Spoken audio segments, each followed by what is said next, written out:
on the beat. Panty droppers lead. Ito'y sakit na ba? Nakakapagtaka kapag kami gumagawa, laging pinupuna. Palibas sa maingay kami sa pandinig nila, habang sila tae-tae ang sasakit nyo sa mata. Wala akong paki sa mga kaya nyong gawin, ang akin lang dapat lahat ng kaya ko. Kaya nyo rin, teka lang maiba ko men. Gusto kong tanungin bukod sa magyangin na magyangin, ano pa kaya nyong gawin?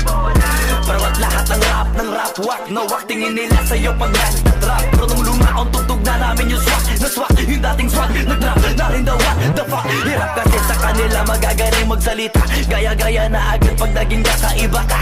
Mga tanga magagaling lang kayong manita, palibasa kami iba, kayo pare-pareho na pati bang ko binubuhat. Ang kikitid ang utak, habang kami naman ay busy sa kakasulat. Yan ang paraan at ang dahilan namin kumat. Pag kami nagpasabog, halos lahat ang bugulat. O si Dogs XB, exclusive flow G, hate na hate ang mga bitter at wax na MC. Pripilit palagi na sila yung klase, mga literal lamang wala kang sinabi. Tanggapin nyo na kami yung mga senyorito, mga puro lang pabibo alis senyorito. Wala nang intro, per favore inyo, guess nyo na siguro kami na paborito. Okay, shout out Flow G. Ibe? Babalikan ko lamang yung mga sinabi nyo sa akin dati. Kala ko ba ayaw nyo ng ganito?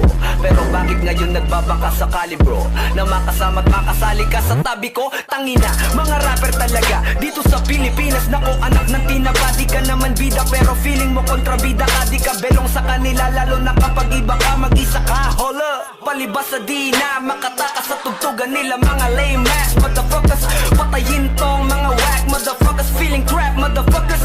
Ain't nobody fucking with the XB, saka OC. Eto na si Glizzy, pati Flow J, mananatiling sexy, pati low-key. All you bitches wanna sex me, cause they love me. All these motherfuckers doing trap music, but fuck it, they don't know how to use it. Pinakinggan ko kanta nila ng ilang uli,